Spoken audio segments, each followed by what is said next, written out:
الله وكفى وسلام على عباده الذين اصطفى ما بعد فأعوذ بالله من الشيطان الرجيم بسم الله الرحمن الرحيم يا أيها الذين آمنوا ادخلوا في السلم كافة ولا تتبعوا خطوات الشيطان إنه لكم عدو مبين۔ عزیزان گرامی، اللہ رب العزت کا بے انتہا احسان اور کرم ہے۔ اللہ تبارک و تعالی نے مسلمان بنایا، محمد رسول اللہ صلی اللہ علیہ وسلم کی امت میں پیدا فرمایا۔ یہ ہمارے لیے اعزاز بھی ہے اور ہمارے لیے بڑی خوش نصیبی کی بات بھی ہے کہ اللہ تبارک و تعالی نے ہمیں اپنے اس دین کے مطابق زندگی گزارنے کی توفیق دی ہے جس کے بارے میں اللہ تبارک و تعالی نے اعلان اور ارشاد فرمایا ہے کہ رضیت لکم الاسلام دینا، کہ میں تمام انسانیت کو دین اسلام دے کر میں اس پر راضی ہو گیا ہوں۔ اور ایک جگہ پر ارشاد فرمایا ہے کہ ان الدین عند اللہ الاسلام، کہ دین وہ اللہ تبارک و تعالی کے نزدیک صرف اسلام ہے، کوئی دوسرا دین اللہ تعالیٰ کے یہاں کوئی مقرب اور کوئی ایسا مذہب نہیں ہے کہ اس کے علاوہ کسی اور کی پیروی کی جائے۔ اس کی وجہ بہت ساری وجہ ہے کہ اللہ تبارک و تعالیٰ نے اس دین کی کس طرح حفاظت کی ہے، کس طرح اس کے ماننے والوں کی حفاظت کی ہے، قرآن کریم کی اور احادیث رسول کی کیسے حفاظت کی گئی ہے، یہ بالکل چڑھتے سورج کی طرح بالکل ظاہر ہے۔ اسی قرآن میں اللہ تبارک و تعالی نے، کیونکہ اس کے اتارنے کا مقصد اور انسانوں کی زندگی کا مقصد دونوں ایک ہی ہے۔ انسانوں کی زندگی کا مقصد ہے وہ اللہ تبارک و تعالی نے بیان کیا ہے، وما خلقت الجن والانس الا لیعبدون، کہ ہم نے انسان اور جنات کو صرف عبادت کے لیے پیدا کیا ہے۔ یہ اللہ تبارک و تعالی نے انسان کی تخلیق کا مقصد بیان کر دیا کہ ہم نے اس کو یوں ہی کھلواڑ اور بیکار نہیں پیدا فرمایا۔ یہ الفاظ بھی اللہ تبارک و تعالی فرماتے ہیں افحسبتم انما خلقناکم عبثا وانکم الینا لا ترجعون، کہ انسانوں کیا تم یہ سمجھتے ہو کہ ہم نے تم کو یوں ہی کھلواڑ اور بیکار ایسے ہی بس چھوڑ دیا اور ایسے ہی پیدا فرما دیا؟ ایسا نہیں ہے۔ وانکم الینا لا ترجعون، اور یاد رکھو کہ تم کو ہماری طرف لوٹ کر آنا ہے، کہ تمہارا پیدا فرمانا یہ بیکار نہیں ہے، تمہارا پیدا فرمانا ایک کھلواڑ نہیں ہے۔ ایسا نہیں ہے کہ جس طرح لوگ دنیا کے اندر یہ سمجھتے ہیں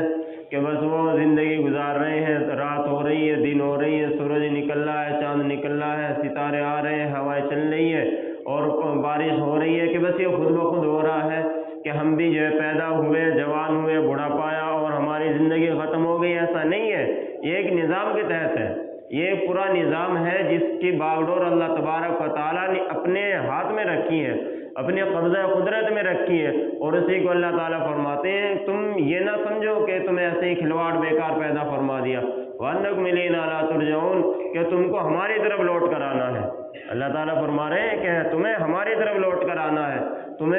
تمہارے جو کچھ تم اعمال کرو گے تمہیں اس سے چھٹکارا نہیں ہے،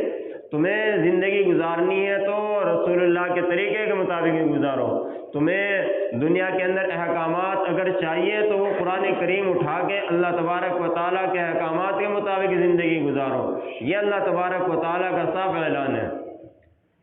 اسی کو اللہ تبارک و تعالیٰ، اور پھر اللہ تعالیٰ کو انسانوں کو اگر سمجھانا تھا تو دو چار آیات بھی دے سکتے تھے کہ بس یہ جتنی احکامات ہیں، آپ قرآن کریم کی آیات اٹھا کے دیکھیں، قرآن کریم میں تقریباً 6666 آیات ہیں، اور ان کے اندر جو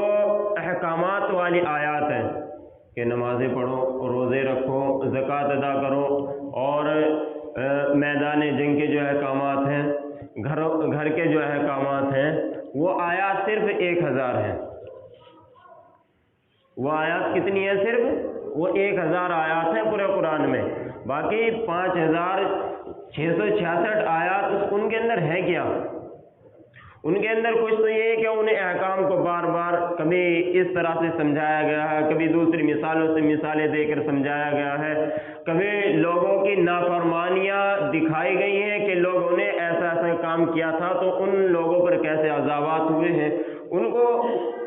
اللہ تبارک و تعالیٰ نے کبھی کسی طرح سے سمجھایا، کبھی کسی طرح سے سمجھایا، اور صرف اس لیے کہ انسانوں کی عقل کے اندر بات گھس جائے، کہ ان کے دماغ میں بات آ جائے کہ بس یہی طریقہ صحیح ہے. ورنہ اللہ تبارک و تعالیٰ چاہتے تو 10 آیات کے اندر اپنے احکامات بیان فرما دیتے، لیکن اتنا لمبا چوڑا قرآن کریم اتارنے کی کیا ضرورت پڑی ہے؟ وہ اس لیے کیونکہ انسانوں کی طبیعت ایسی ہے کہ ان کو ایک مرتبہ جب بات کہی جاتی ہے وہ سمجھ میں نہیں آتی، دوسری مرتبہ کہی جاتی ہے تو ہاں لگتا ہے کہ ہاں کچھ کہا جا رہا ہمیں، تیسری مرتبہ میں آئی بات ہے کہ ہاں ہمیں پھر دماغ میں آتی ہے بات کہ ہاں ہمیں اس پر چلنا چاہیے، لیکن ابھی چلے نہیں ہے، پھر چوتھی مرتبہ میں کہا ہے تو پھر ان کے دلوں کو جھنجھوڑا جاتا ہے. تو یہ انسانوں کی طبیعت ہے. اس طبیعت کو سامنے رکھتے ہوئے اللہ تبارک و تعالیٰ نے اتنی ساری آیات قرآن کریم کی اتاری ہیں تاکہ لوگ اللہ تبارک و تعالیٰ کے ان احکامات پر آ جائیں. اور اللہ تبارک و تعالیٰ نے قرآن کریم میں آپ قرآن کریم پڑھیں اور یا کسی سے اس کا مطلب سمجھیں تو آپ کو اندازہ ہوگا کہ اللہ تبارک و تعالیٰ نے ایمان والوں کے لیے کیا احکامات بیان کیے ہیں اور جو اس کو نہیں مانتے ہیں تو ان کے لیے کیا احکامات بیان کیے ہیں. آپ اللہ کے رسول صلی اللہ علیہ وسلم کی زندگی کو اٹھائیں اور اس کا مطالعہ کریں اور اس کو سمجھیں اور اس کو دیکھیں تو پتہ چلے گا کہ اللہ تبارک و تعالیٰ نے عین یعنی بالکل اللہ کے رسول کی منشا کے مطابق قرآن کریم کو اتارا ہوگا. یعنی جو منشا اس کے رسول اللہ اور اس عالمین کے رسول کی ہے وہ جو منشا اور وہی منشا اللہ تبارک و تعالیٰ کی ہو رہی، جو چاہت اللہ کے رسول کے ساتھیوں کی ہو رہی ہے وہی چاہت اللہ تبارک و تعالیٰ کی ہو رہی ہے. کتنی آیات قرآن کریم میں ایسی ہیں جو صحابیوں کے واقعات پر آپ اور ایک اور بات یہ دیکھیں قرآن کریم کے اترنے کا انداز کیا ہے. کبھی ایک آیت اتر رہی ہے، کبھی 2 آیت اتر رہی ہیں، کبھی 4 آیتیں اتر رہی ہیں، تو اس کا اور اس آیت کا نازل ہونے کا بھی کوئی نہ کوئی واقعہ یا کوئی اس کا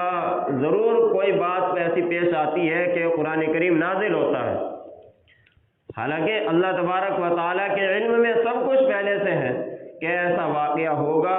اور پھر اللہ تعالیٰ اس واقعے کے مطابق وہ آیت کو اتاریں گے. یہ سب اللہ تعالیٰ کے علم میں ہے لیکن انسانوں کے علم میں نہیں ہے. اس انسانوں کے علم کو پورا کرنے کے لیے اللہ تبارک و تعالیٰ آیات نازل فرماتے ہیں. کتنی آیات قرآن میں ایسی ہیں جو صحابیوں کی منشا کے مطابق اتری ہیں، یا کتنی آیت ایسی ہیں کہ کسی صحابی نے کوئی کام کیا ہے، کوئی واقعہ پیش آیا ہے تو ان کے کام کی وجہ سے وہ قرآن کریمی آیات نازل ہوئی ہیں. اللہ تبارک و تعالیٰ نے حدیث قدسی اس کو کہتے ہیں کہ وہ اللہ تبارک و تعالیٰ کا ہی حکم ہوتا ہے یا اللہ تعالیٰ کا ہی فرمان ہوتا ہے، لیکن وہ بذریعہ رسول اللہ صلی اللہ علیہ وسلم انسانوں کو پہنچتا ہے. وہ قرآن کریم کے طرح ہم اس کو تلاوت نہیں کرتے، اس کو ہم حدیث قدسی کہتے ہیں کہ یہ اللہ تبارک و تعالیٰ ہی کے الفاظ ہیں، بس یہ نکلے ہیں رسول اللہ کی زبان سے. یعنی اللہ تبارک و تعالیٰ نے اللہ کے رسول کے دل پر وہ بات ڈالی اور اللہ کے رسول نے ان کو ادا کیا، یا اللہ کے رسول نے اس بات کو سمجھایا اپنے الفاظ میں. یہ حدیث قدسی ہے. ایک حدیث قدسی میں اللہ تبارک و تعالیٰ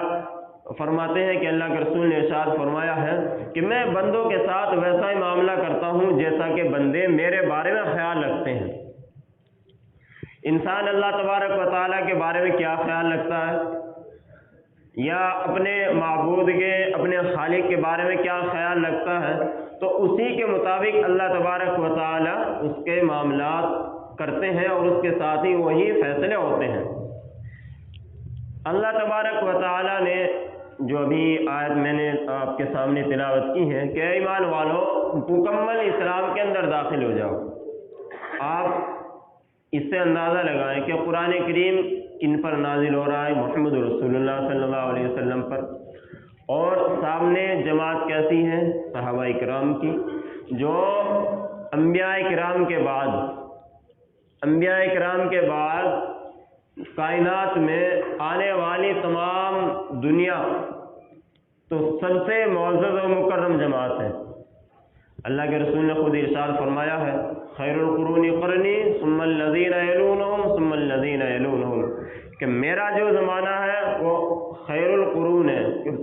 سب زمانوں سے بہتر زمانہ میرا زمانہ ہے۔ ظاہر سی بات ہے، اس میں کوئی شک اور شبے کی کوئی گنجائش نہیں ہے کہ اللہ کے رسول دنیا کے اندر موجود ہیں اور اپنے احکامات بیان کر رہے ہیں،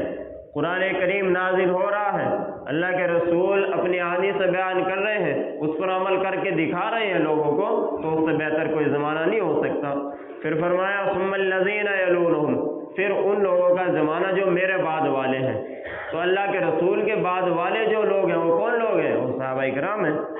اور ان پر یہ احکامات نازل ہو رہے ہیں، ان کو بتایا جا رہا ہے کہ ایمان والوں مکمل داخل ہو جاؤ۔ اور ان کی حالت کیا ہے؟ ان کی حالت یہ ہے، وہ خود فرماتے ہیں کہ جب قرآن کریم کی کوئی آیت نازل ہوتی ہے تو ہمارا ایمان بڑھتا ہے۔ ایک ایمان بڑھنے کا معنی تو یہ ہے کہ ابھی اگر 100 آیتوں پہ ایمان تھا تو اب ایک آیت نازل ہوئی ہے تو اس پر بھی ایمان ہو گیا، تو یہ ایمان بڑھ گیا، ایک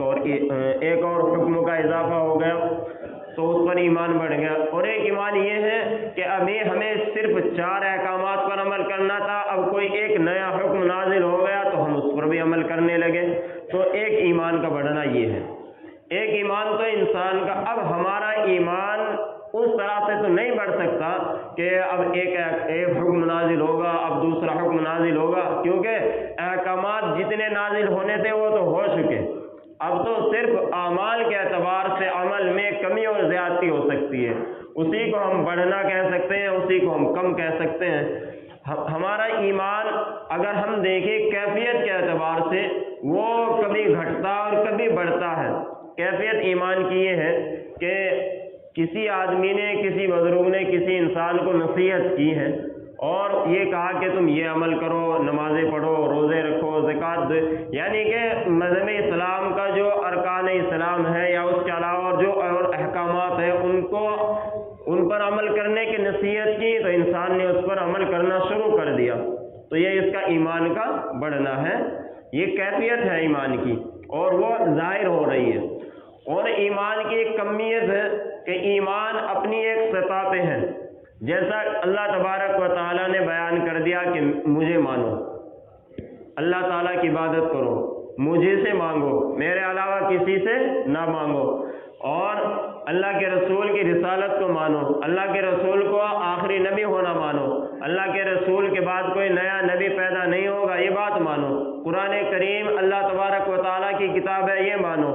اور نماز، روزہ، زکوٰۃ، حج یہ ہمیں ادا کرنے ہیں کہ یہ مانو۔ یہ ان کے ماننے کی ایک الگ حیثیت ہے، ان پر عمل کرنے کی ایک الگ حیثیت ہے، یہ کمیت ہے کہ یہ اپنی ایک سطح پہ رہتا ہے، اور ایمان کا جب ہم اس کو عمل میں لاتے ہیں وہ ہمارے عمل سے ظاہر ہوتا ہے تو یہ ہمارا ایمان کہہ دیتے ہیں کہ یہ ہمارا ایمان بڑھ رہا ہے، یعنی ہم اپنے عمل میں زیادہ ہو رہے ہیں تو گویا کہ ہمارا ایمان بڑھ رہا ہے۔ اللہ تبارک و تعالیٰ نے کیا ارشاد فرمایا کہ ایمان والو تم مکمل داخل ہو جاؤ ایمان کے اندر، اسلام میں مکمل داخل ہو جاؤ۔ ایمان تو یہی ہے کہ انسان دل سے تمام ارکان اسلام، تمام احکامات اسلام کو مان لے، یہ ایمان ہے، اور ان ماننے کے ساتھ ساتھ ان تمام احکامات اسلام پر، ان تمام احکامات ایمان پر، ان پر عمل کرنے لگ جائے، یہ اسلام ہے۔ ایمان دل سے اقرار کرنے کا نام ہے کہ میں اللہ تبارک و تعالیٰ کے تمام احکامات کو مانتا ہوں اور ان پر چلنے کی کوشش کروں گا، یہ ایمان ہے۔ اور اسلام کیا ہے؟ اسلام یہ ہے کہ میں ان پر عمل کروں گا اور عمل کرنا شروع کر دے، تو یہ اسلام ہے۔ اب ہم یہ دیکھیں کہ ہمارا ایمان کتنا ہے اور ہمارا اسلام کتنا ہے ہمارے اندر۔ حالانکہ دونوں ایک دوسرے کے بغیر نہیں رہ سکتے، ایک دوسرے کے بغیر اس پر عمل کیے بغیر انسان اپنی راہ یاب نہیں ہو سکتا، اپنی منزل مقصود تک نہیں پہنچ سکتا ہے۔ ہماری منزل مقصود ہے کیا؟ ہماری منزل مقصود ہمیں بطور ایک مسلمان ہونے کے ہمیں یہ نہیں پتا ہے کہ ہماری منزل ہے کیا۔ ہم نے اسی کو فکس نہیں کیا ہے کہ ہم یہ عمل جو کر رہے ہیں وہ کیوں کر رہے ہیں، ہمارا کوئی اس کا مقصد ہے یا نہیں۔ اس کا ایک مقصد ہونا چاہیے، وہ مقصد کیا ہے؟ وہی وہ مقصد ہے جو اللہ تعالیٰ نے بیان کیا ہے کہ میں نے انسان اور جنات کو کس لیے پیدا کیا ہے؟ اپنی عبادت کے لیے، یہ مقصود ہے۔ اور اس عبادت سے ہمارا ارادہ کیا ہے؟ ہم چاہتے کیا ہے؟ کہ اللہ تبارک و تعالی ہم سے راضی ہو جائے، اور اللہ تبارک و تعالی سے راضی ہونے کے لیے کیا کرنا پڑے گا؟ اللہ تبارک و تعالی نے فرمایا ہے وَلَا تَتَّبِعُوا خُطُوَاتِ الشَّيْطَانِ، کہ شیطان کے نقش قدم پہ نہ چلو، شیطان کی پیروی نہ کرو، یہ کرنا پڑے گا اللہ تعالیٰ کی رضا حاصل کرنے کے لیے۔ إِنَّهُ لَكُمْ عَدُوٌّ مُّبِينٌ، کیوں؟ کیونکہ شیطان تمہارا کھلا دشمن ہے۔ ایک دشمن ہے لیکن دوست بنا گھوم رہا ہے، اور ایک دشمن ہے بالکل سامنے ہے، ہمیں پتہ ہے کہ ہاں یہ ہم پر کبھی بھی حملہ کر سکتا ہے، تو ہمیں اس سے زیادہ بچنا ہے۔ اور ہمارا جو دشمن ہے وہ ہمیں بالکل سامنے اللہ تعالیٰ نے بیان کر دیا کہ شیطان تمہارا کھلا ہوا دشمن ہے، اور شیطان نے یہ بات قسم کھائی ہے، اس بات کی قسم کھائی ہے کہ میں ابن آدم کو اس وقت تک بہکاؤں گا جب تک کہ میرا اس پر بس چلے گا۔ وہ اگر حالت غرغرے میں ہوگا، میں اس وقت بھی اگر وہ مجھ سے میرے ماننے کے لیے تیار ہوگا تو میں اس وقت بھی اس کو بہکاؤں گا۔ اور اللہ تعالیٰ نے کیا فرمایا کہ میرے جو نیک بندے ہوں گے، جو میرے ماننے والے ہوں گے، تو چاہے اس پر کتنا کچھ کر لیے تو وہ تیرے بس میں نہیں آئیں گے۔ دونوں طرف دونوں طاقتیں ہیں، حالانکہ یہ طاقت بھی اللہ ہی کی دی ہوئی ہے، اللہ جب چاہے اسے چھین سکتے ہیں، لیکن اگر یہ چیز اس کے ختم کر دی جائے تو پھر انسانوں کا جو اس دنیا کے اندر بھیجنے کا مقصد ہے، جو ہم سے الست بربکم کا جو عہد لیا گیا ہے، وہ ہمارا پھر پورا نہیں ہو سکتا، کیونکہ یہ یہاں پہ جو ہمیں دنیا کے اندر بھیجا گیا وہ اس لیے بھیجا گیا کہ جو تمہیں احکامات دیے جائیں اس کے مطابق عمل کرو۔ اب یہ دیکھا جائے کہ جو جتنے لوگوں نے وہ اقرار کیا ہے، اقرار تو سبھی نے کر رکھا ہے، کہ اس اقرار پر کتنے لوگ باقی رہتے ہیں اور کتنے لوگ اس اقرار سے انحراف کرتے ہیں، اس سے بھاگتے ہیں، یہ اللہ تبارک و تعالیٰ دیکھنا چاہتے ہیں۔ اور اللہ تبارک و تعالیٰ نے جو زندگی دی ہے یہ تو بہت تھوڑی سی زندگی ہے، کیونکہ اللہ تعالیٰ نے دوسرے اور بہت سے قرآن کی آیات ہیں جس کے بارے میں اللہ تعالیٰ فرماتے ہیں کہ تمہیں اس دنیا سے بہت زیادہ زندگی تمہیں دی جائے گی، لیکن وہ ہمیں زندگی کیسی دی جائے گی، کیسا ہمارے ساتھ وہاں معاملات ہوگا، وہ ہماری اس زندگی پر ڈپینڈ ہے۔ ہماری یہ زندگی کیسی گزرتی ہے، یہاں کی زندگی اگر ہماری پوری کی پوری زندگی ہماری ایسی گزر جائے کہ خستہ حالی میں گزر جائے، بالکل ہمیں جو ہے دنیا کے اندر کوئی پوچھنے والا بھی نہ ہو، لیکن ہماری زندگی گزرے کیسے؟ اللہ اللہ کرتے ہوئے۔ ہماری زندگی کیسے گزرے؟ حلال کھاتے ہوئے۔ ہماری زندگی کیسے گزرے؟ جھوٹ سے بچتے ہوئے، زنا سے بچتے ہوئے۔ تو ان تمام جو غیروں کی جو بری رسمیں ہیں ان سے بچتے ہوئے اگر ہماری زندگی گزر رہی ہے، بھلائی وہ ہماری خستہ حالی کی زندگی گزر رہی ہے کہ ایک ٹائم کھایا 2 ٹائم نہ کھایا، اگر ایسی بھی زندگی گزر رہی ہے تو اللہ تعالیٰ اللہ کے رسول فرماتے ہیں کہ صرف ایک غوطہ ایک نہر میں دے دیا جائے گا تو وہ اپنی پوری جو دنیا کی زندگی تھی وہ اس کو سب کو بھول جائے گا، اور وہ یہ کہے گا کہ مجھے ایسا محسوس ہوتا ہے کہ شاید ایک لمحہ کے لیے بھی مجھ پر کوئی مصیبت نہیں گزری ہے۔ یہ اس زندگی کا اللہ تعالیٰ نے ہم سے وعدہ کیا ہے، لیکن یہ زندگی کہ وعدے کے لیے اس بات کی اجازت نہیں ہے کہ دنیا کے اندر تو کسی جو دوسرے مذاہب کو مانتے ہیں ان کو پریشان کیا جائے یا ان کے ساتھ کوئی برا سلوک کیا جائے، اس کی بالکل اجازت نہیں دی گئی ہے، بلکہ صرف اتنی اجازت دی گئی ہے کہ آپ اپنے دین پر اچھی طرح عمل کریں، آپ اپنے دین کو سمجھیں، آپ اپنے دین کو پھیلانا اگر زبان سے کر سکتے ہیں تو کریں، ورنہ اپنے اعمال اور اپنے اخلاق سے کریں۔ اس بات کی ہمیں پابند بنایا گیا اور اس بات کی ہمیں اجازت دی گئی ہے۔ اس بات کے کوئی اور